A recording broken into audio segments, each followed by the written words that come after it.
प्रेक्षकांनो, लक्ष्मीच्या पावलाने या मालिकेचा आजचा 26 जूनचा रिव्ह्यू तुम्ही ऐकत आहात। खूप छान दाखवलाय आज सुद्धा त्यांनी। तर आज सुरुवातीला आपण बघतोय कला म्हणते की माझं मंगळसूत्र वाढवलं रजनी मॅडम। सगळेच जण कलाकडे बघायला लागतात। मग आता त्या रजनी म्हणतात अगं मग हे आधी नाही का सांगायचं कला, आता आयत्या वेळेस आता लगेच ते आबाजी म्हणतात थांब सुनबाई, अगं सणासुदीच्या दिवशी वटपौर्णिमेच्या पूजेला आपली सून काय अशी पूजा करणार आहे का? सौभाग्य अलंकाराशिवाय अद्वैत जा आपल्या पेढीतलं लेटेस्ट कलेक्शनचं मंगळसूत्र आहे माझ्या कपाटात, ते घेऊन ये। अद्वैत म्हणतो पण आबा, आता ते आबा म्हणतात अरे सुनबाई काय अशी सौभाग्य अलंकाराशिवाय पूजा करणार का? जा म्हणलं ना व। अद्वैत थोड्या वेळाने ते मंगळसूत्र घेऊन येतो आणि असा कलाच्या हातात देतो। आता आबा म्हणतात काय रे अद्वैत, आजचा दिवस काय तू असं परक्यावानी ते मंगळसूत्र तिच्या समोर धरणार आहेस का? तिच्या गळ्यात घाल मानानं। आता हे ऐकल्यावरती त्या सरोज ताईंना फारच त्रास होतोय बरं का प्रेक्षकांना। अद्वैतने ते मंगळसूत्र ओपन करून कलाच्या गळ्यात घातलंय आणि कला यावेळेला जरा भावूक झालेली दिसतीये आणि मला तर ही सरोजबाई जरा जेलेस होतीये असंही फील होतंय।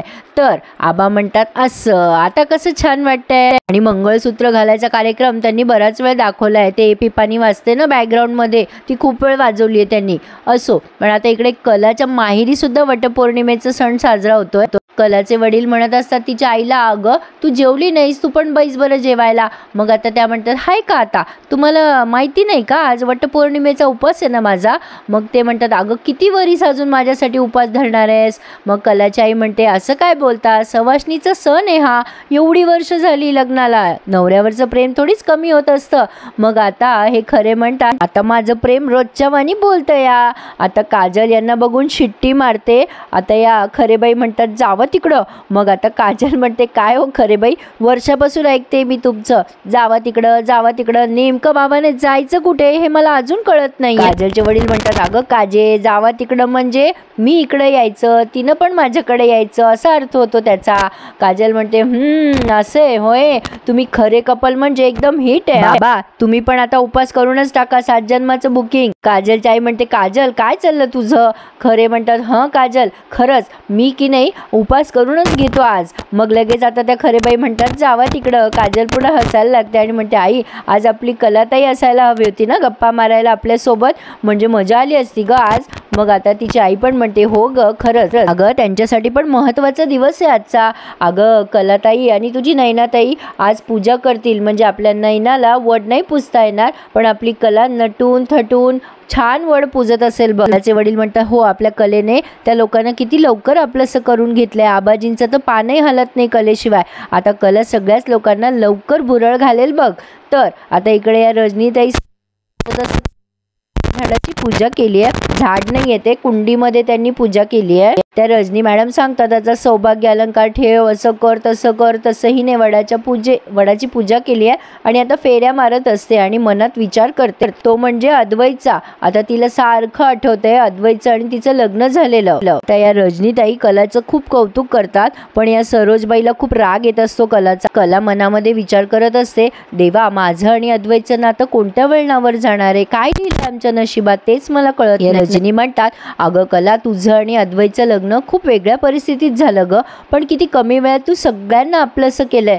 आबांचं तर तुझ्या वाचून पानही हलत नाही। आज वटपौर्णिमेच्या दिवशी अद्वैतने परत तुझ्या गळ्यात मंगळसूत्र घातलं, देवाचा कौल आणखीन तो काय वेगळा, हाच संकेत आहे बरं तुमच्या सुखी सहजीवनाचा। आता ही सरोजबाई एवढी चिडते आणि म्हणते बस कर रजनी, काय चाललंय तुझं? हे बघ आबांनी सांगितलं म्हणून त्याने मंगळसूत्र घातलं तिच्या गळ्यात, काय सहजीवन वगैरे फालतू बडबड करतेस तू? माझा मुलगा आबांच्या शब्दाबाहेर नाहीये म्हणून हे सगळं घडतंय, हे असे फालतू शब्द देऊ नकोस त्याला, सहजीवन वगैरे काही संबंध नाहीये। आता लगेच या रजनीबाई बिचाऱ्या चुप्प बसल्यात, पण अद्वैत आता रिकाम्या लॅपटॉप समोर विचार करतोय आणि त्यालाही सारखं कलाचं आणि त्याचं लग्न आठवतंय आणि त्याने आज ज्या प्रकारे मंगळसूत्र घातलं तेही आठवतंय। आणि आता तो विचार करतोय माझ्यात आणि त्या खरेमध्ये कितीही विचार केला तरी काहीही नसणार नाहीये, आमचं लग्न जबरदस्तीने झालंय, कितीही लांब राहायचा प्रयत्न केला ना तरी ही मुलगी माझ्या आयुष्यात परत परत काय येत असते। आता तो असा विचारच करत असतो, तेवढ्यात तिथे आबाजी येतात आणि त्याला खूप छान समजवतात। अद्वैत म्हणतो आबा अहो तुम्ही इथे, मला सांगायचं मी आलो असतो ना खाली। आबा म्हणतात काय रे अद्वैत काय चाललंय तुझं बाळा? असू दे असू दे। मग अद्वैत म्हणतो काही नाही आबा जरा नवीन डिझाईन चेक करत होतो। आबा म्हणतात लॅपटॉप तर बंद आहे तुझा। आता अद्वैत म्हणतो नाही आबा, ते मी ऑनच करत होतो. तो आबा म्हणतात अरे असू दे अद्वैत, माणूस संसारी झाला ना की त्याच्या मनात एका वेळेस 10 विचार असतात. मग अद्वैत म्हणतो नाही तसा नाही आहे मुद्दा आबा, माझा सगळा फोकस कामातच असतो.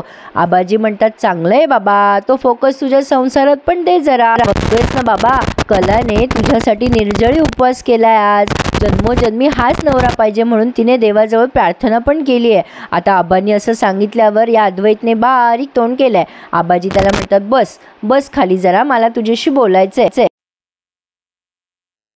काय चाललंय हे मला कळतंय, माझ्यावर जरा विश्वास ठेव. तुमच्या दोघांची जोडी अंबाबाईनेच ठरवली आहे. बघ याच्या आधी तू काहीतरी वेगळं करत होतास, ती काहीतरी वेगळं करत होती. जे काही होतं ना बाळा ते चांगल्यासाठी होतं. तू हिऱ्याचा व्यापारी आहेस, तुला माहिती आहे रत्न त्याचं चमकतं, 52 कशी सोनं हे पण चमकतंच. पण जेव्हा त्या रत्नांमध्ये सोनं टाकलं जातं तेव्हा तो रत्नांचा हार होतो आणि तो चमकतो. तेव्हा माझं असं म्हणणं आहे तुम्ही दोघांनी लवकरात लवकर एकमेकांचा स्वीकार करा. तू आता खाली ये, कला सरोज सगळ्या जणी येतील, आता त्यांना उपास सोडायचा आहे. ये बाळा लवकर जेवायला ये. अद्वैत म्हणतो हो आबा येतोच मी. अद्वैत आबा गेल्यावर विचार करतो हे काय सांगायचा प्रयत्न करत होते आबा मला, पण मला तर ते लग्न स्वीकार नाही आहे आणि त्या खरेला मी माझी बायको कसं स्वीकार करेल. नाही अशक्य आहे हे सगळं. अद्वैतच्या डोक्यात प्रकाश पडेल तर तो अद्वैत कुठला, तर त्याला तेवढ्यात मेसेज आलाय स्वामीनाथनचा की डिझाईनचे काय अपडेट आहे. आता अद्वैत जरा वैतागतो आणि सानिकाला फोन करतो वैतागून. सानिका म्हणते सर बोला. मग आता अद्वैत म्हणतो अगं तुझी मैत्रीण हुशार आहे, एफिशियंट आहे म्हणून तिला काम दिलंय ना, पण कालपासून माझ्याकडे अपडेट नाही आहेत डिझाईनचे. अशी कशी काम करते ती, या स्पीडने काम केल्यावर कसं होणार. सानिका म्हणते सॉरी सर, मी तुम्हाला तिला विचारून लगेच अपडेट देते. सानिका विचार करते काय झालं असेल, कला मॅडमने का बरं डिझाईन नसतील दिली.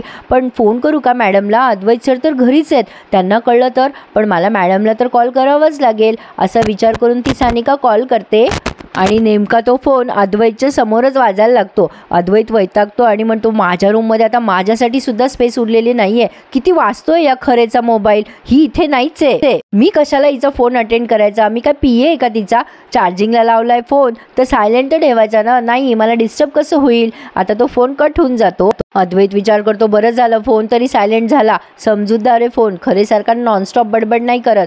पण आता पुन्हा फोन वाजायला लागतो, त्यामुळे अद्वैत पुन्हा वैतागतो आणि म्हणतो नाही मिस्टर चांदेकर असं कसं होईल, खरेचा फोन आहे ना हा सुद्धा नॉनस्टॉप वाजत राहणार.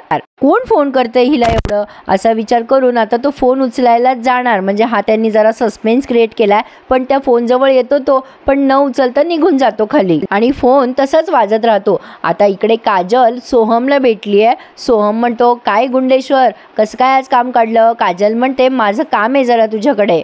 सोहम म्हणतो आपलं काम आहे, अरे बापरे म्हणजे फायटिंग आणि कशाचं म्हणजे पार्टनरशिपमध्ये काम करायचं आहे का आपण.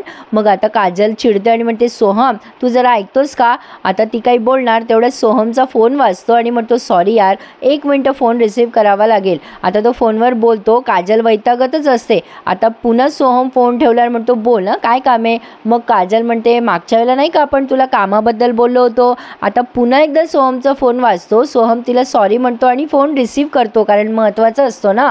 आता काजल पुन्हा बोलायला लागते ते झालं का तुझं सगळं, आता बोलायचं का मी. आता सोहम म्हणतो सॉरी एक्स्ट्रीमली सॉरी, आता बोल तू. काजल म्हणते आपल्याला ना कामाची खूप गरज आहे. आता तेवढ्यात पुन्हा सोहमचा फोन वाजतो. आता काजल खूप चिडते आणि त्याच्या हातातून फोन घेऊन कट करते.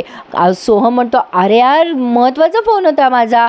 काजल म्हणते अरे यार आपण बोलतोय ते पण महत्त्वाचं आहे ना, आधी माझ्याशी बोल मग त्या माणसाशी बोल. आता जर पुन्हा त्या माणसाने फोन केला ना तुला तर आपण तिकडे जाऊन त्याला धोपटणार.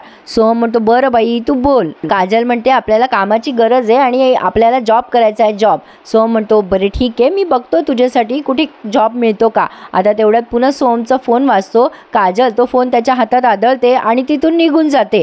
त्याला म्हणते तुझ्या भरोशावर राहिले ना त्या जन्मात मला जॉब मिळणार नाही, जा तू तुझं काम कर. आता इकडे ही सानिका या कलाला मेसेज करते आणि तो मेसेज कला वाचते. मेसेजमध्ये असं लिहिलेलं असतं की मॅडम मी तुम्हाला खूप कॉल केले तुम्ही फोन उचलला नाही. आपल्याला अद्वैत सरांना पुढचे डिझाईन्स पाठवायचे आहेत, लवकरात लवकर डिझाईन्स पाठवा प्लीज मॅम. त्यांना मी काय उत्तर देऊ. आता कला तिला रिप्लाय करते अगं सानिका मला जितक्या लवकर देता येईल तितक्या लवकर मी तुला डिझाईन्स पाठवते. आत्ता 3 डिझाईन्स तयार आहे, मी त्या तुला पाठवते लगेच, बाकीच्या रात्री पाठवते. असा मेसेज ती करते आणि विचार करते आज आज रात्रीच कामाला लागावं लागेल आता असं म्हणून ती तिथून निघून जात असते. आता हा सीन खूप भारी दाखवलाय त्यांनी. आता या कलाची साडी त्या कपाटाला अडकते आणि अद्वैत तिथेच मोबाईलवर काहीतरी बघत असतो. कला बघते की तिची साडी अडकली आहे. आता ती अशी अद्वैतकडे बघायला लागते. अद्वैत म्हणतो अशी का बघतेस माझ्याकडे, आणि आता हळूहळू ती त्याच्या जवळ येते. अद्वैत म्हणतो ए खरे काय चाललंय तुझं. कला त्याच्या अजून जवळ येते. आता अद्वैत म्हणतो खरे तू थांब, मी सांगतोय तुला, हे बघ अगं अगं हात कशाला धरतेस माझा. आता कला हळूच म्हणते पदर अडकलाय माझा, तो काढते. अद्वैत म्हणतो तुला तोंडाने सांगता नाही येत का मग. पण कला पदराचा काठ असा काढतीये जणू काही खूप रोमॅन्टिक होऊन ती अद्वैतकडे बघतीये. पदर काढल्यानंतर ती म्हणते किती घाबरतोस रे मला. अद्वैत म्हणतो काय चाललंय तुझं. आता मंगळसूत्र अडकतंय कलाचं त्या अद्वैतच्या शर्टमध्ये. असं कसं अडकतं, नाही काही दाखवतात मालिकेत. आता अद्वैत म्हणतो मला अडकवण्यासाठी काही ना काही चालूच असतं ना तुझं. कला म्हणते तू मला अडकवलं त्याचं काही नाही का, तू घातलंयस ना मंगळसूत्र. अद्वैत म्हणतो तू नीट काढ ना ते बटन. आता कला म्हणते तू कर ना प्रयत्न. मग अद्वैत तिला इन्स्ट्रक्शन देत असतो, असं बटन कर तसं कर. कला अशी बघते खरंच जणू काही खूप रोमॅन्टिक झाली आहे. आता तेवढ्यात ती सरोजबाई येते. या दोघांचा रोमॅन्स सुरू असताना ही बाई बरोबर टपकते. आता ती लगेच म्हणते काय चाललंय तुमचं. आता ही कला त्याच्या गळ्यात पडते लिटरली. ती सरोजबाई समोर येते आणि म्हणते काय चाललंय तुमचं. अद्वैत म्हणतो मंगळसूत्र अडकलंय. त्या सरोजबाई म्हणतात बघू, आणि आता त्या मंगळसूत्र काढून देतात. अद्वैतला म्हणतात जा रे तुला आबांनी खाली बोलवलंय. अद्वैत खाली जातो. आता जरा कानकोंडाच झालाय बिचारा.